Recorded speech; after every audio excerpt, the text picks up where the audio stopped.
Hello and welcome. This is the Nissan Primera P10 facelift of the year 1995.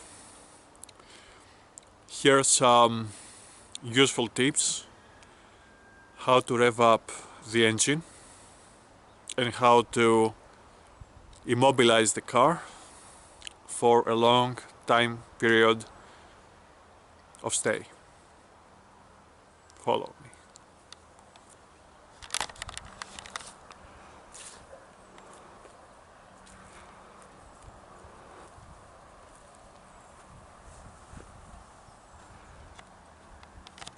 Okay, this is the car in the initial state of immobilization, of stay, and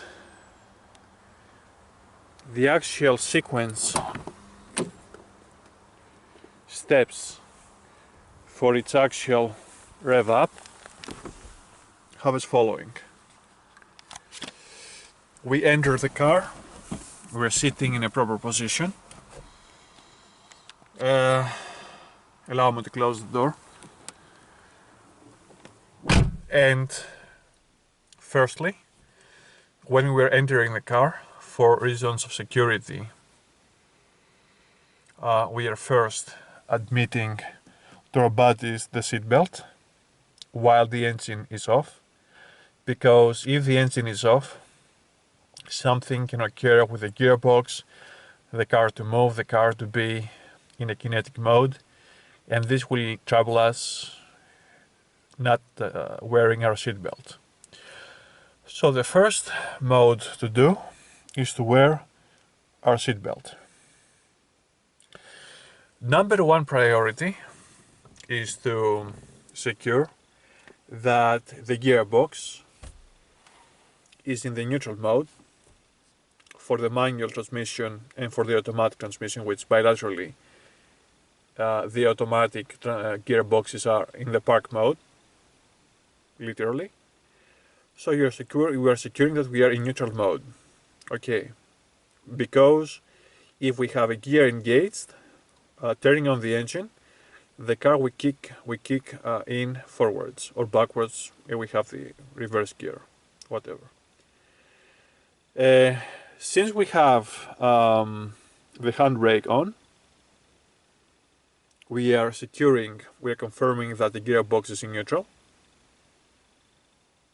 and having always the handbrake on, we are pressing with our right foot the gauge of the debrayage after having admitted the keys onto the lock on the first position, on idle position. Okay, since the keys are admitted on the key lock, we're turning the focus on our left foot. We are pressing the debrayage inwardly, and we are commencing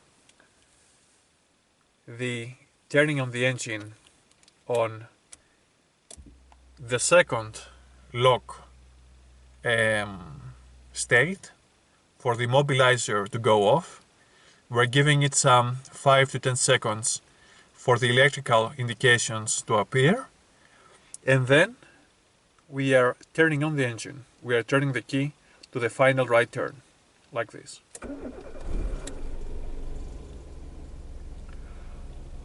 So we will detect a little kick on the RPM indicator, proving that the engine has started. Now, the reason why we have to press the debrayage before we start the engine is because the start ignition, the mechanism of the starting ignition, it is engaged with the gearbox. The gearbox that is like a rod comparting a leverage on the ignition starter mechanism, which is a little, let's say, round starter, and we don't want for the ignition starter to carry the load and the weight of the rod of the gearbox. This is why we are diffusing, we are de-gearing with the debrayage.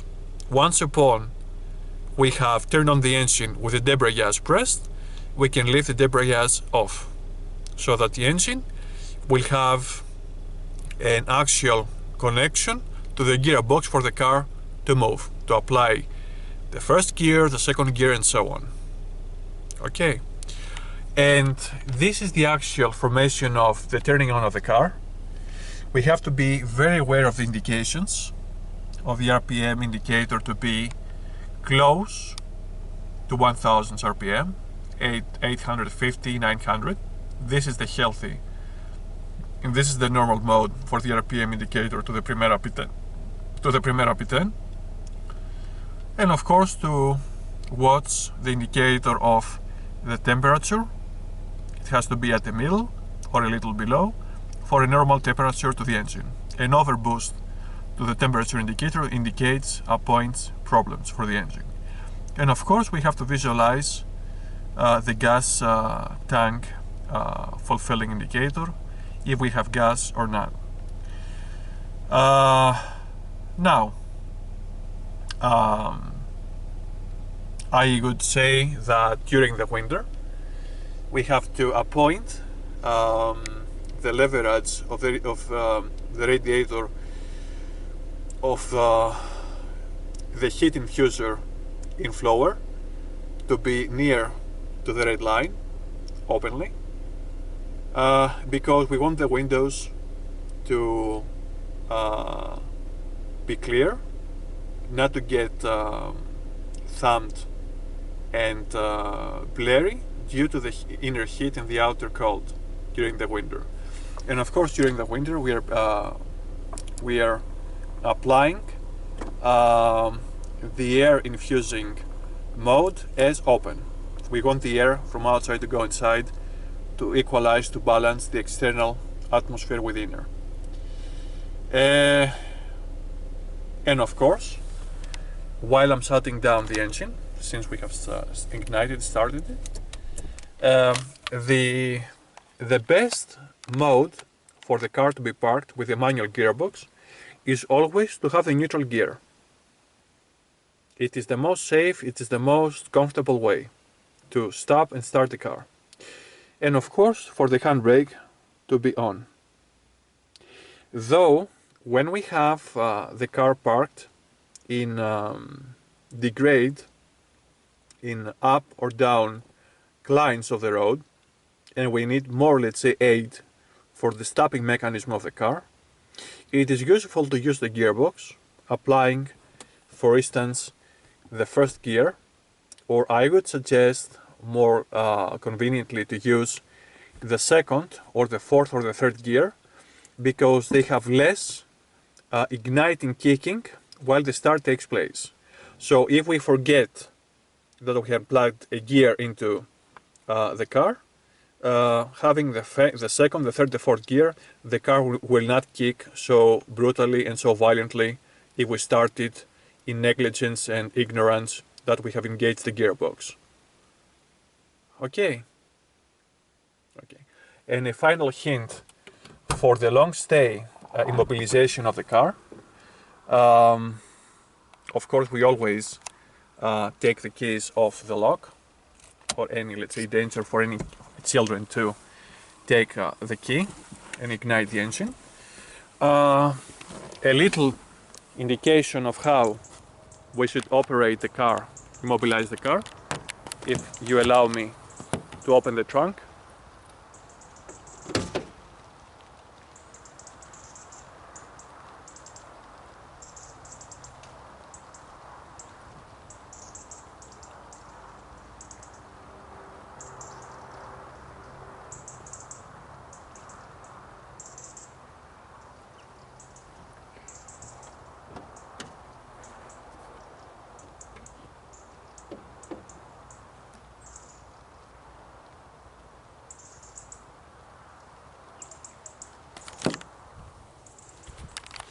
We will have to disconnect the battery for any, let's say, electrical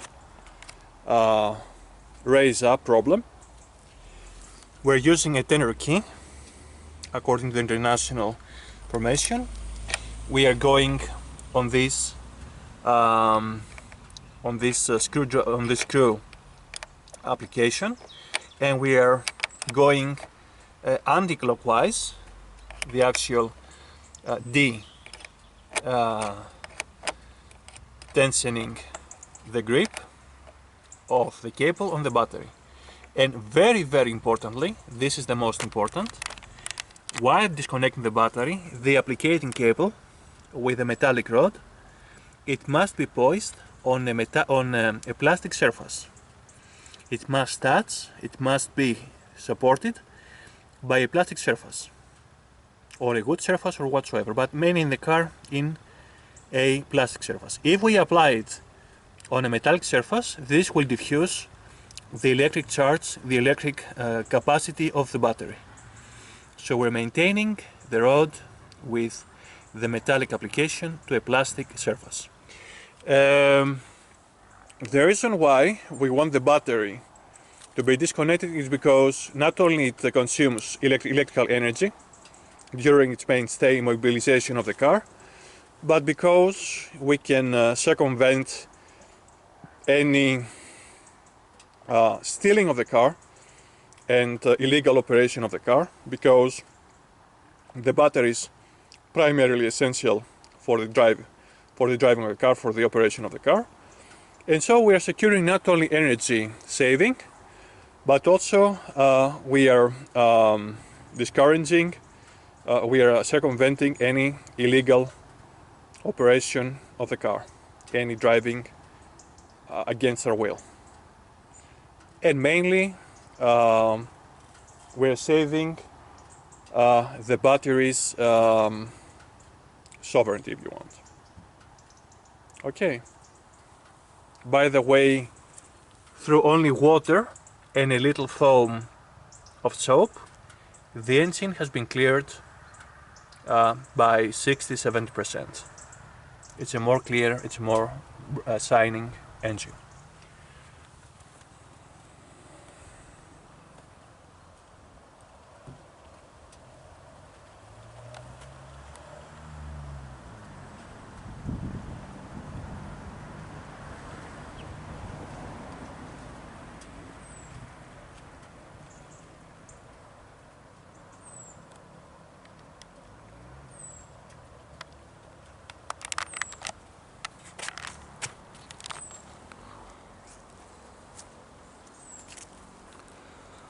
So, these have been some tips, most of them ordinary and very well known by the mature drivers. Thank you very much for your attention.